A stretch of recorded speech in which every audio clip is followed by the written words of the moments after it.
ಹಸ್ತರೇಖೆ ಬದಲಿಸಿದ ಬಾಲಕ. ಹಸ್ತರೇಖೆ ಬದಲಿಸಿದ ಬಾಲಕ ಕಥೆಯ ಮುಂದುವರೆದ ಭಾಗ. ಈ ಕಥೆಯು ಕನ್ನಡ ಹಾಗೂ ಇಂಗ್ಲಿಷ್ ಎರಡೂ ಭಾಷೆಯಲ್ಲಿದೆ. ಎರಡೂ ಭಾಷೆಯಲ್ಲೂ ನೀವು ಈ ಕಥೆಯನ್ನು ಕೇಳಬಹುದು. ಲಿಂಕನ್ನು ಡಿಸ್ಕ್ರಿಪ್ಷನ್ ಬಾಕ್ಸಲ್ಲಿ ನೀಡಲಾಗಿದೆ. ಹಸ್ತರೇಖೆ ಬದಲಿಸಿದ ಬಾಲಕ. ಸ್ವಲ್ಪ ಸಮಯದ ನಂತರ ಬಾಲಕ ಮತ್ತೆ ಅಲ್ಲಿಗೆ ಬಂದನು. ಏಕೆ ಬಂದೆ ಎಂದು ಗುರುಗಳು ಗಡುಸಾಗಿ ಕೇಳಿದರು. ಗಡುಸು ಎಂದರೆ ಬಿರುಸು.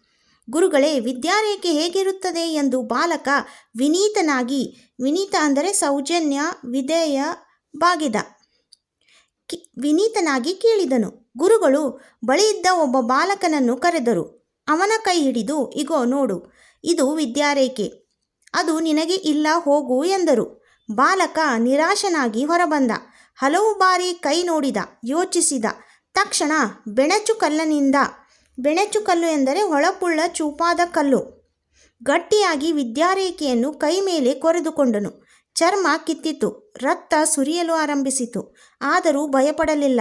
ದಡದಡನೆ ಗುರುಕುಲದ ಒಳಗೆ ಹೊಕ್ಕ. ಗುರುಗಳೇ, ನನ್ನ ಕೈಯಲ್ಲಿ ವಿದ್ಯಾರೇಖೆ ಮೂಡಿದೆ ನೋಡಿ ಎಂದ. ತನ್ನ ಕೈಯನ್ನು ಮುಂದೆ ಚಾಚಿದ. ಆದರೆ ಅದು ನಿಜವಾದ ವಿದ್ಯಾರೇಖೆ ಆಗಿರಲಿಲ್ಲ. ಮುಂದಿನ ಭಾಗದ ಕಥೆಯನ್ನು ಮುಂದಿನ ಭಾಗದಲ್ಲಿ ಕೇಳೋಣ. ಈ ರೀತಿಯ ಅನೇಕ ಕಥೆಯನ್ನು ಕೇಳಲು ಚಾನಲನ್ನು ಸಬ್ಸ್ಕ್ರೈಬ್ ಮಾಡಿಕೊಳ್ಳಿ.